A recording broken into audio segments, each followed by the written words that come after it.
The Cosmic Conflict, a Biblical Examination of Good versus Evil.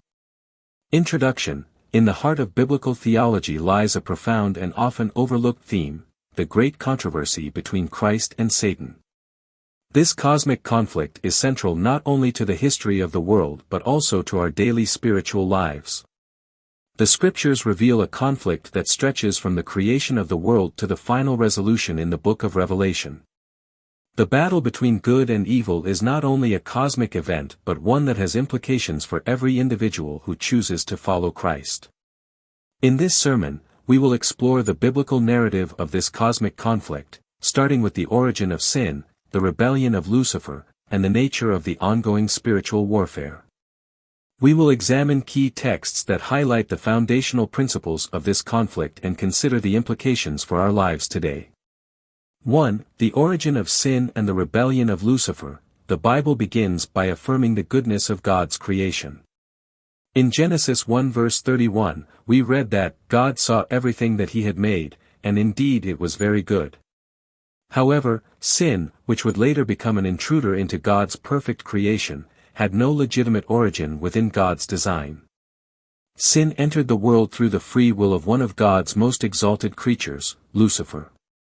Isaiah 14 verses 12 to 15 provides insight into the pride and ambition that led to Lucifer's downfall. How you are fallen from heaven, O Lucifer, son of the morning. How you are cut down to the ground, you who weakened the nations. Lucifer, once a beautiful angel in heaven, became envious of God's sovereignty and sought to exalt himself above God. His desire for supremacy over God's throne led to his rebellion. Similarly, Ezekiel 28 verses 12 to 19 recounts how Lucifer, who was perfect in beauty and full of wisdom, allowed his pride and arrogance to lead him to challenge the very authority of God. Lucifer's rebellion was rooted in discontentment with his position, a failure to accept God's plan, and a desire to be as God. This pride resulted in the first act of sin in the universe, a direct challenge to God's authority. 2. The nature of sin. It is crucial to understand that sin, from a biblical perspective, is not a naturally occurring phenomenon. As stated in the Great Controversy, sin is an intruder with no legitimate reason for its existence. It is mysterious and unaccountable. Could excuse for it be found, or cause be shown for its existence, it would cease to be sin.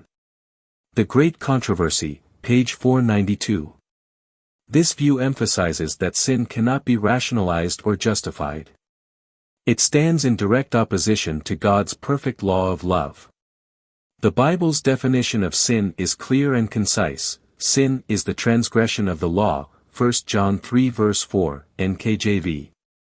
In the cosmic conflict, sin is not just a violation of divine law, but the manifestation of a principle of rebellion, self-exaltation, and rejection of God's rule.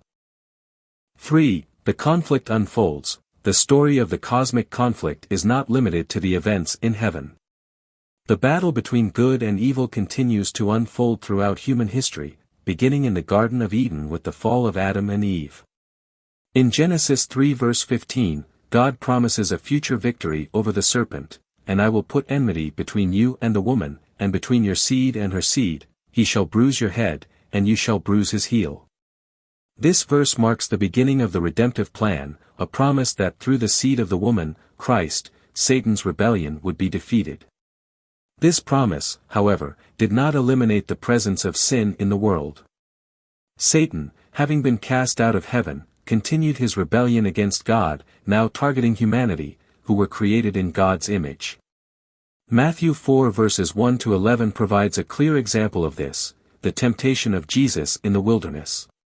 Here, Satan attempts to turn Jesus away from his mission, offering him the kingdoms of the world in exchange for worship. But Jesus, in his perfect submission to God, rejects Satan's offer, reaffirming his loyalty to the Father. The cosmic conflict is not merely an abstract theological idea but a real battle that has tangible consequences for each of us. Jesus' victory over Satan in the wilderness is an example for us to follow. Through Christ, we are given the power to resist temptation and stand firm against the adversary. For Satan's role in the conflict, understanding the role of Satan in the cosmic conflict is essential. As John 8 verses 44 and 45 makes clear, Satan is not a passive figure in this battle. He is the father of lies, and his mission is to deceive and lead people away from God's truth. His opposition to Christ is central to the conflict, and he continually seeks to undermine God's work of salvation. The ultimate goal of Satan's rebellion is to challenge God's justice, authority, and sovereignty. However, the Bible teaches that God does not operate out of arbitrary power but rather out of justice and love. Satan's accusations against God, whether regarding the fairness of God's law or the legitimacy of divine authority, are refuted through the unfolding of God's redemptive plan.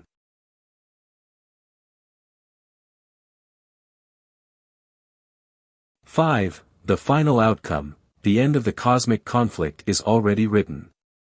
Revelation 12 verses 7 to 10 depicts a final battle between the forces of good and evil, culminating in the defeat of Satan and his angels.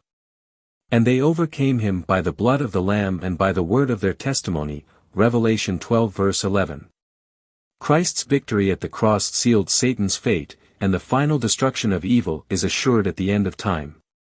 It is important to note that the final resolution of this conflict will not just be a defeat of Satan but also a vindication of God's character. The whole universe will see that God's justice is flawless and his love is unassailable. As the Great Controversy, page 498, states, God did not immediately destroy Satan after his rebellion, for to do so would have left unresolved questions in the minds of the other created beings.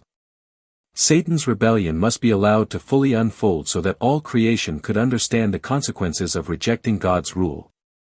Conclusion: the cosmic conflict, though vast and complex, holds significant implications for each believer. The battle between good and evil, between Christ and Satan, is not simply a cosmic event, it is a personal battle that each of us faces in our daily lives. As we navigate the trials and temptations of this world, we must remember that the victory has already been won in Christ. Our role in this conflict is to remain faithful to the truth, to resist temptation, and to trust in God's justice and mercy. The promise of victory, as foretold in Genesis 3 verse 15, remains our hope. He shall bruise your head, and you shall bruise his heel. The ultimate triumph of Christ is assured, and those who are in him will share in that victory. Let us stand firm in the faith, knowing that in the cosmic conflict, Christ has already won the final victory.